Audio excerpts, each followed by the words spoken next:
అధికారులు కానీ వాళ్ళు ఎవరి జోలికి పోలా. అవును.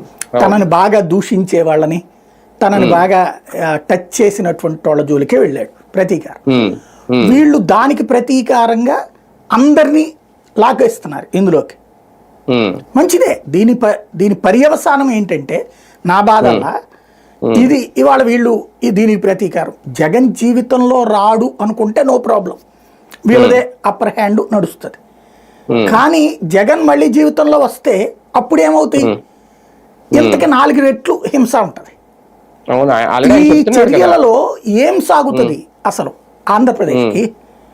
ఓ పరిశ్రమ రావాలంటే ప్రశాంత వాతావరణం ఎక్స్పెక్ట్ చేస్తుందా? ఓ వ్యాపారం సాగాలంటే ప్రశాంత వాతావరణం ఎక్స్పెక్ట్ చేస్తుందా? ఒక రాష్ట్ర అభివృద్ధి సాధ్యం కావాలంటే ప్రశాంత వాతావరణం ఎక్స్పెక్ట్ చేస్తే వేరేది అవుతుందా? ఇప్పుడు మనకు ప్రధానమైన సమస్యలు ఏమవుతున్నాయి? ప్రతి నియోజకవర్గంలో ఏం పని జరగాలన్నా వాటాలు అడిగే పరిస్థితి, ఇండస్ట్రీ పెట్టాలన్నా డబ్బులు అడుగుతుండే పరిస్థితి. చివరికి ఆల్రెడీ ఉన్న ఇండస్ట్రీలో సిబ్బందిని మీ వాళ్ళని తీసేసి నేను పెట్టుకో అనుకునేటటువంటి పరిస్థితి వచ్చా. ఇట్లాంటి విచిత్రమైనటువంటి వాతావరణము ఎలా రేపు పొద్దున ఫ్యూచర్ స్టేట్ కి అనేది ఆలోచించండి. పారిశ్రామికవేత్తలు ఆ భయం ఉంటదంటారా? వాళ్ళకి ప్రభుత్వం చేసుకునే ఒప్పందాల విషయంలో ఒకవేళ ప్రభుత్వం మారితే వాటిని మారుస్తారనే భయం ఉంటే ఎవరు రారు కదా? అదే కదా అంటుంది నేను.